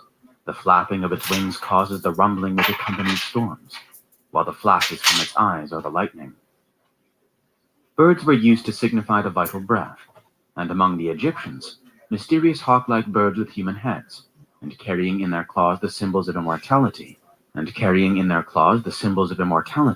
are often shown hovering as emblems of the liberated soul over the mummified bodies of the dead. In Egypt, the hawk was the sacred symbol of the sun. Hey, what you got to say? What's up? The cock or rooster was a symbol of Kashmana, Cadmolus in the Samothracian mysteries, and is also a phallic symbol sacred to the sun. It was accepted by the Greeks as Mars, and typified watchfulness and defense. When placed in the center of a weather vane, it signifies the sun in the midst of the four corners of creation. What's happening? The Greeks sacrificed a rooster to the gods at the time of entering Feeling the good, feeling great, feeling good. Sir Francis Bacon is supposed to have Told died y'all as I a take the result long of stuffing a showers. fowl with snow. May this not signify Bacon's initiation into the pagan mysteries, which still existed in his day? Both the peacock and the ibis were objects of veneration because they destroyed the poisonous reptiles, which were popularly regarded as the emissaries of the infernal gods. Because of the Hey, when he was when he was talking about them the snakes and the reptiles, and when he said the part about Moses with the staff and it turned into a snake, I was in the shower just shouting like hell. I'm like, yeah, they always want to call the snake a demon and shit, but they don't look at all that shit. See, when you see a snake, like I told y'all a couple of weeks ago, a snake, I ain't seen a snake since. Ain't seen a snake or nothing since then. I opened up my front door. The damn black snake was right there on my front, right there in the front porch. I opened the door and he started crawling away. I ain't seen a snake since then. Cause see what it was, I had to ask for a sign. See, snake means transformation. See, a lot of people they misunderstand things. Everything that I'm gonna put it like this: everything that the church says is evil is really good. Just flip that shit around. myriad of eyes in its tail feathers, the peacock was accepted as the symbol of wisdom, and on account of its general appearance, it was often confused with the fabled phoenix of the mysteries. There is a curious belief that the flesh of the peacock will not putrefy, even though kept for a considerable time. As an outgrowth of this belief, the peacock became the emblem of immortality. I had to test my grandson about 2 hours ago. The Negro ain't been home in over a week. I had to text that nigga. I said, "You just don't bring your ass home no more, huh?" So I just turned my phone back on. He talking about I might slide through the night when I get off work. LOL. That motherfucker nigga hell, boy. Because the spiritual nature of man, like the flesh of this bird, is incorruptible. The Egyptians paid divine honors to the ibis, and it was a cardinal crime to kill one, even by accident. It was asserted that the ibis could live only in Egypt, and that if transported to a foreign country, it would die of grief. The Egyptians declared this bird to be the preserver of crops, and especially worthy of veneration because it drove out the winged serpents of Libya, which the wind blew into Egypt. The ibis was sacred to Thoth, and when its head and neck were tucked under its wing, its body closely resembled a human heart. See Montfaucon's Antiquities. The black and white ibis was sacred to the moon, but all forms were revered because they destroyed crocodile eggs, the crocodile being a symbol of the detested Typhon. Nocturnal birds were appropriate symbols of both sorcery and the secret divine sciences. Sorcery, because black magic cannot function in the light of truth, day, and is powerful only when surrounded by ignorance, night. And the divine sciences, because those possessing the arcana are able to see through the darkness of ignorance and materiality. Owls and bats were consequently often associated with either witchcraft or wisdom. The goose was an emblem of the first primitive substance or condition from which and within which the worlds were fashioned. In the mysteries, the universe was likened to an egg which the cosmic goose had laid in space.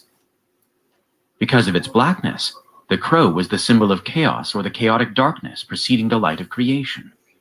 The grace and purity of the swan were emblematic of the spiritual grace and purity of the initiate.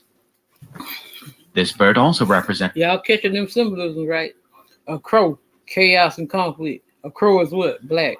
A swan, what? Spiritual and peaceful. A swan is what? White. Boy, them motherfuckers something serious, boy. The mysteries which unfolded these qualities in humanity.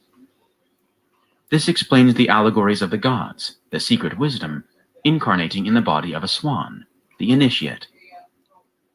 Being scavengers, the vulture, the buzzard, and the condor signified that form of divine power which, by disposing of refuse and other matter dangerous to the life and health of humanity, cleanses and purifies the lower spheres. These birds were therefore adopted as symbols of the disintegrative processes, which accomplish good while apparently destroying, and by some religions have been mistakenly regarded as evil. Birds such as the... There's a picture of my grandson here.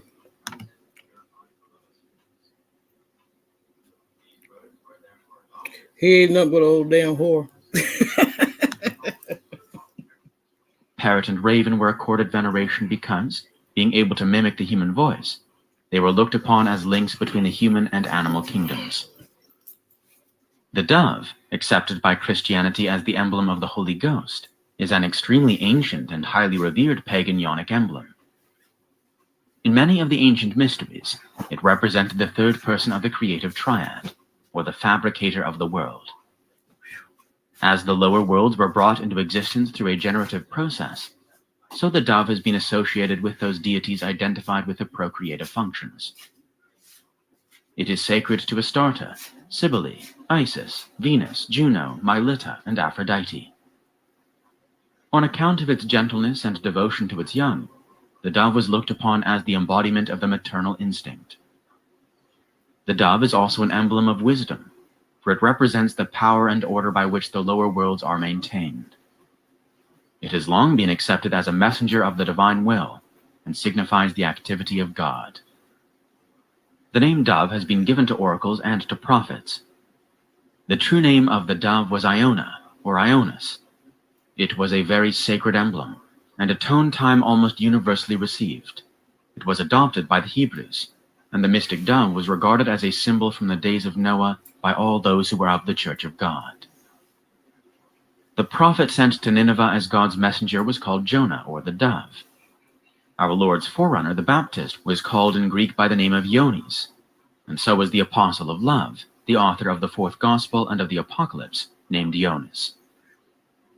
Bryant's analysis of ancient mythology.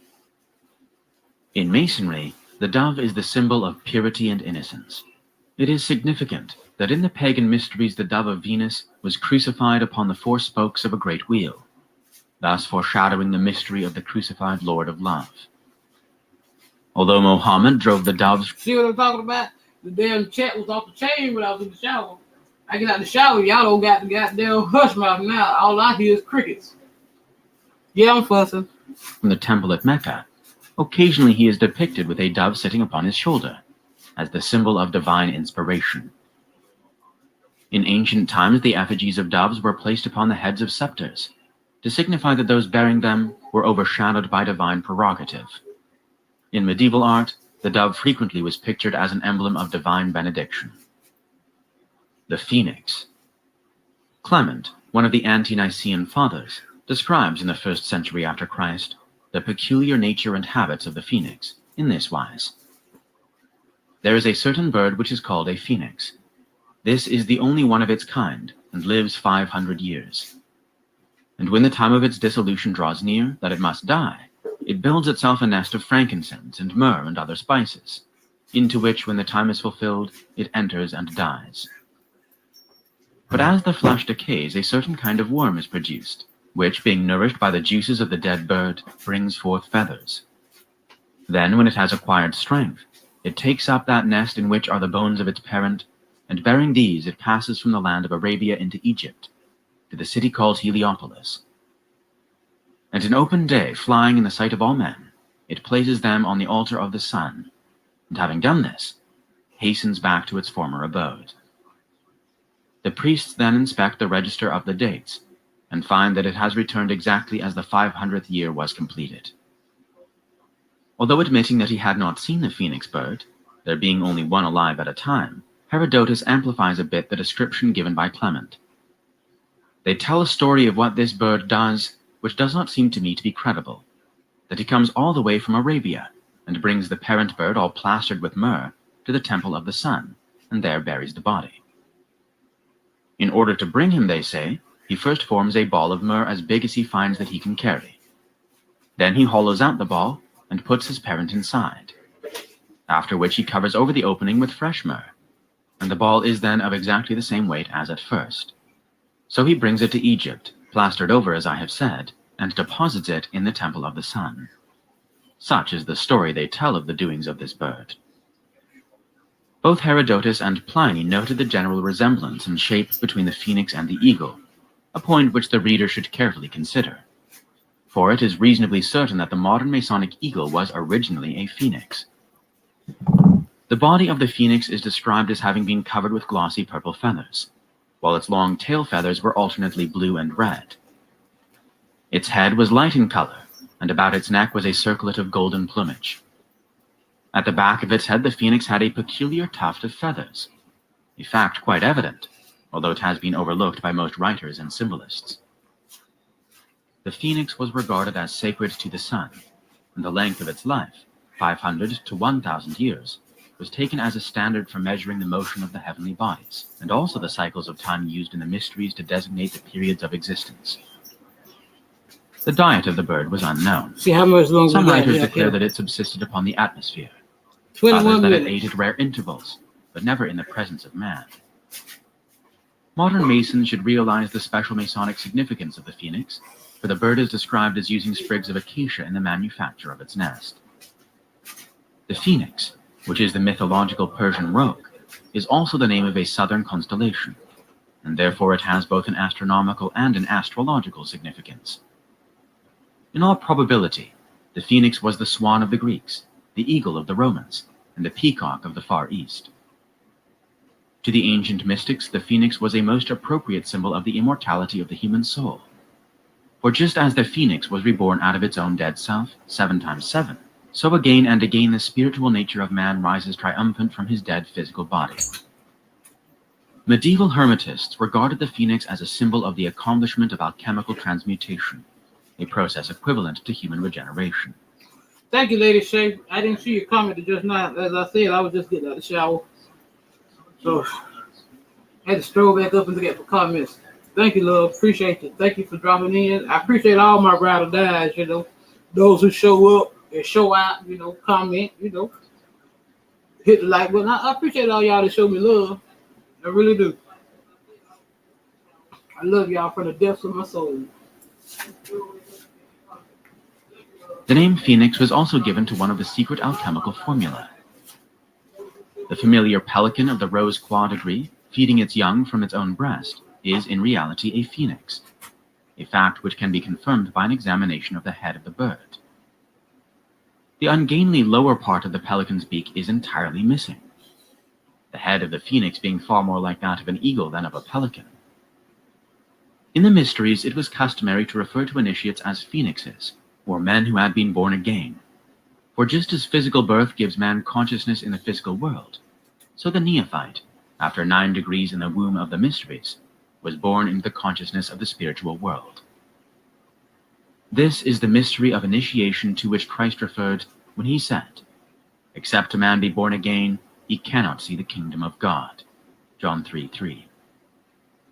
The phoenix is a fitting symbol of this spiritual truth. European mysticism was not dead at the time the United States of America was founded. The hand of the mysteries controlled in the establishment of the new government, for the signature of the mysteries may still be seen on the Great Seal of the United States of America. Careful analysis of the seal discloses a mass of occult and Masonic symbols, chief among them the so-called American eagle, a bird which Benjamin Franklin declared unworthy to be chosen as the emblem of a great, powerful, and progressive people. Here again only the student of symbolism can see through the subterfuge and realize that the American eagle upon the Great Seal is but a conventionalized phoenix, a fact plainly discernible from an examination of the original seal. In his sketch of the history of the seal of the United States, Dyard Hunt unwittingly brings forward much material to substantiate the belief that the original seal carried the phoenix bird on its obverse surface and the Great Pyramid of Giza upon its reverse surface. In a colored sketch submitted as a design for the Great Seal by William Barton in 1782, an actual phoenix appears sitting upon a nest of flames. This itself demonstrates a tendency towards the use of this emblematic bird. Find images of the eagle and phoenix of the Great Seal in the accompanying PDF. If anyone doubts the presence of Masonic and occult influences at the time the Great Seal was designed, he should give due consideration to the comments of Professor Charles Eliot Norton of Harvard, who wrote concerning the unfinished pyramid and the all-seeing eye which adorned the reverse of the seal, as follows. The device adopted by Congress is practically incapable of effective treatment. It can hardly, however artistically treated by the designer, look otherwise than as a dull emblem of a Masonic fraternity. The History of the Seal of the United States. The eagles of Napoleon and Caesar and the zodiacal eagle of Scorpio are really phoenixes. For the latter bird, not the eagle, is the symbol of spiritual victory and achievement. Masonry will be in a position to solve many of the secrets of its esoteric doctrine when it realizes that both its single and double-headed eagles are phoenixes, and that to all initiates and philosophers, the phoenix is the symbol of the transmutation and regeneration of the creative energy, commonly called the accomplishment of the great work. The double-headed phoenix is the prototype of an androgynous man, for according to the secret teachings, there will come a time when the human body will have 2 spinal cords, by means of which vibratory equilibrium will be maintained in the body. Not only were many of the founders of the United States government Masons, but they received aid from a secret and august body existing in Europe, which helped them to establish this country for a peculiar and particular purpose, known only to the initiated few. The Great Seal is the signature of this exalted body, unseen and for the most part unknown, and the unfinished pyramid upon its reverse side is a trestle board setting forth symbolically the task to the accomplishment of which the United States government was dedicated from the day of its inception. Animals. The lion is the king of the animal family, and like the head of each kingdom, is sacred to the sun, whose rays are symbolized by the lion's shaggy mane. The allegories perpetuated by the mysteries, such as the one to the effect that the lion opens the secret book, signify that the solar power opens the seed pods, releasing the spiritual light within. There was also a curious belief among the ancients that the lion sleeps with his eyes open, and for this reason the animal was chosen as a symbol of vigilance. The figure of a lion placed on either side of doors and gateways is an emblem of divine guardianship. King Solomon was often symbolized as a lion. For ages, the feline family has been regarded with peculiar veneration. In several of the mysteries, most notably the Egyptian, the priests wore the skins of lions, tigers, panthers, pumas, or leopards.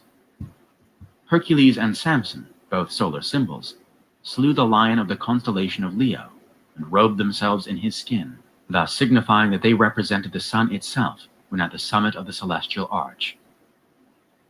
At Bubastis in Egypt was the temple of the famous goddess Bast, the cat deity of the Ptolemies. The Egyptians paid homage to the cat, especially when its fur was of 3 shades, or its eyes of different colors. To the priests, the cat was symbolic of the magnetic forces of nature, and they surrounded themselves with these animals for the sake of the astral fire which emanated from their bodies. The cat was also a symbol of eternity, for when it sleeps, it curls up into a ball with its head and tail touching. Among the Greeks and Latins, the cat was sacred to the goddess Diana. The Buddhists of India invested the cat with special significance, but for a different reason. The cat was the only animal absent at the death of the great Buddha, because it had stopped on the way to chase a mouse. That the symbol of the lower astral forces should not be present at the liberation of the Buddha is significant. Regarding the cat, Herodotus says, whenever a fire breaks out, cats are agitated with a kind of divine motion, which they that keep them observe, neglecting the fire. The cats, however, in spite of their care, break from them, leaping even over the heads of their keepers to throw themselves into the fire. The Egyptians then make great mourning for their death. If a cat dies a natural death in a house, all they of that house shave their eyebrows. If a dog, they shave the head and all the body. They used to embalm their dead cats and carry them to Bubastis to be interred in a sacred house. Well, Yeah, that's what I tell you about the movies and stuff. The Mummy, another one of my favorite movies. You notice before the mummy got fully generated, the only thing that really scared him was what? A cat. Sans Antiquities. The most important of all symbolic animals was the apis, or Egyptian bull of Memphis, which was regarded as the sacred vehicle for the transmigration of the soul of the god Osiris. It was declared that the apis was conceived by a bolt of lightning, and the ceremony attendant upon its selection and consecration was one of the most impressive in Egyptian ritualism. The apis had to be marked in a certain manner. Herodotus states that the bull must be black with a square white spot on its forehead, the form of an eagle, probably a vulture on his back, a beetle upon under his tongue, and the hair of his tail lying two ways. Other writers declare that the sacred bull was marked with 29 sacred symbols. His body was spotted, and upon his right side was a white mark in the form of a crescent. After its sanctification, the apis was kept in a stable adjacent to the temple, and led in processionals through the streets of the city upon certain solemn occasions. It was a popular belief among the Egyptians that any child upon whom the bull breathed would become illustrious. After reaching a certain age, 25 years, the apis was taken either to the river Nile or to a sacred fountain. Authorities differ on this point, and drowned, amidst the lamentations of the populace. The mourning and wailing for his death continued until the new apis was found, when it was declared that Osiris had reincarnated, whereupon rejoicing took the place of grief. The worship of the bull was not confined to Egypt, but was prevalent in many nations of the ancient world. In India, Nandi, the sacred white bull of Siva, is still the object of much veneration, and both the Persians and the Jews accepted the bull as an important religious symbol. The Assyrians, Phoenicians, Chaldeans, and even the Greeks reverenced this animal, and Jupiter turned himself into a white bull to abduct Europa. The bull was a powerful phallic emblem, signifying the paternal creative power of the demiurgus. At his death, he was frequently mummified and buried with the pomp and dignity of a god in a specially prepared sarcophagus. Excavations in the Serapeum at Memphis have uncovered the tombs of more than 60 of these sacred animals. As the sign rising over the horizon at the vernal equinox constitutes the starry body for the annual incarnation of the sun, the bull not only was the celestial symbol of the solar man, but because the vernal equinox took place in the constellation of Taurus, was called the breaker or opener of the year. For this reason, in astronomical symbolism, the bull is often shown breaking the annular egg with his horns. The apis further signifies that the god mind is incarnated in the body of a beast, and therefore that the physical beast form is the sacred vehicle of divinity. Man's lower personality is the apis in which Osiris incarnates. The result of the combination is the creation of Sorapis, Serapis, the material soul as ruler of the irrational material body and involved therein. After a certain period, which is determined by the square of 5 or 25 years, the body of the apis is destroyed, and the soul liberated by the water which drowns the material life. This was indicative of the washing away of the material nature by the baptismal waters of divine light and truth. All right, loves, that's it for me for tonight. I hope y'all enjoyed it. If you did, please, hit the like button, leave a comment afterwards, share, subscribe. Always go within, my love, so you never go without. This is your girl, Empress Goddess, the Georgia Peach, with the sweet motherfucking beat. As above, so below. As within, so without. I shade my babies.